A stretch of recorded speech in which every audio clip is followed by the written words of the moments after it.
নেইমারের বন্ধু হাজারো বন্ধু আছে। আমি এজ এ প্রফেশনাল জায়গা থেকে তার বাবার সাথে কাজ করি, ওই সুবাদেই আমার তার সাথে ভালো সম্পর্ক। মাঝে মধ্যে দেখা হয়, বাট তার বাবার সাথে মেইন টাইম আমার থাকা হয়। আজ পর্যন্ত বাংলাদেশে এই কোশ্চেনটা আমাকে কেউ করে নাই, আমি আজকে মিডিয়ার মাধ্যমে আমি আপনাদেরকে প্রকাশ করব। পুরো বাংলাদেশ আমাকে রবিন মিয়া নামে চিনে, বাট পুরো ব্রাজিল আমাকে মালিক করে চিনে।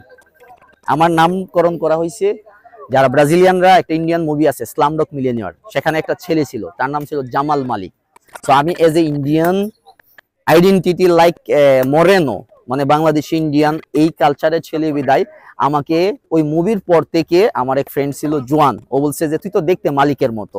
আর জোয়ানের মাধ্যমে যেহেতু আমি ওই কমিউনিটিটার মধ্যে আমি মানে কানেক্ট হয়েছি, আমাকে সবাই মালিক নামে ছিলেন। যদি আপনারা আমার ইনস্টাগ্রাম পেজে দেখবেন আপনি মালিক মিয়া মিয়া, দ্যাট মিনস ব্রাজিলের ওই কমিউনিটির মধ্যে রবিন নামে আমাকে খুব কমই চিনে, সবাই চিনে মালিক করে, আদর করে নাম আমাকে মালিক করে ডাকায়। নেইমার আমাকে বলে আমিগো মালিক, মাঝে মধ্যে বলে হলো গ্রিঙ্গো। গ্রিঙ্গো মানে আমি তো ব্রাজিলিয়ানদের মধ্যে একটা অন্য দেশের মানুষ, ওরা গ্রিঙ্গো বলতে বলা হয় যারা বাইরের বা ফরেনারকে, ওদেরকে বলা হয়, আদর করে ডাকে আর কি। আসলে এটা সৌভাগ্য বলবো না, বলবো যে আমার lots of time dedication, working, আমার নেইমারের সাথে পরিচয় হওয়ার আগেও একটা আমার ক্যারিয়ার ছিল।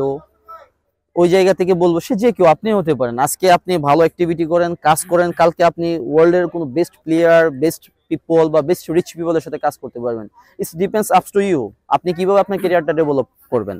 আমি বেশ কয়েকটা ল্যাঙ্গুয়েজ স্কিল থাকার কারণে ওই কমিউনিটিতে বড় হয়েছি, 17 বছর যাবত থাকি। সো আমি ডে বাই ডে আমার লাইফটা আমি অ্যাডভান্স করে আজকে আমি এই জায়গার মধ্যে আসছি। নেইমারের সাথে কাটানো মুহূর্তগুলো আমার খুব অল্প সময় বা মাঝে মধ্যে। আর আমি সবসময় প্রফেশনাল জায়গা থেকে চেষ্টা করি আমার বাংলাদেশের আইডেন্টিটিটা আমি রেসপেক্ট করার জন্য। অনেকে আমাকে বলে ভাই নেইমারের সাথে নতুন ছবি আপলোড দেন, ভাই আপনি নেইমারের সাথে আছেন, একটা ভিডিও দেন, একটা মেসেজ দেন। আমি আপনাদের উদ্দেশ্যে বলতে চাই, দেখুন আমি অনেক কষ্ট করে আমার ক্যারিয়ারটা ডেভেলপ করে এতটুকু আসছি। তো আমি চাই না এরকম কিছু করতে যেটাতে কালকে বলবে যে বাংলাদেশি একটা ছেলে আমাদের সাথে কাজ করতো, আপনারা পত্রিকায় বা ইন্টারন্যাশনাল দেখেন এই ছেলে অমুক করছে, এই ছেলে তমুক করছে, তাহলে আলটিমেটলি মান সম্মানটা আমার দেশের যাবে। তো ওই জায়গাটা থেকে আমি প্রফেশনালি চাই যতটা সম্ভব আমার কাজকে ঠিক রাখা আমি ওর সাথে সম্পর্কটা মেনটেন করতে। ধন্যবাদ বাংলাদেশে যারা ফুটবল পছন্দ করেন, সর্বপ্রথম যত ভক্ত আছেন, ব্রাজিল হোক, আর্জেন্টিনা হোক, ওয়ার্ল্ডের যত স্পোর্টসের লাভার গুলাকে, এবং স্পেশালি যারা নেইমারকে সাপোর্ট করেন, আজকে তাদের জন্য আমি রবিন। বাংলাদেশে আজকে আপনারা আমাকে সম্মান দিচ্ছেন, রবিন মিয়া আমি কে? মাঝে মধ্যে কোশ্চেনটা যদি আসে রবিন মিয়া কে, আমার পিছনের হিস্টোরি দেখেন। নেইমারের ইমেজের কারণে আমাকে বাংলাদেশি পিপল অনেক রেসপেক্ট, আমাকে সেলিব্রিটি লেভেলে নিয়ে আসছে। রেসপেক্ট অফ নেইমার আর রেসপেক্ট অফ আমাদের বাংলাদেশের ফলোয়ার বা যারা ফ্যান, যারা নেইমারকে পছন্দ করে।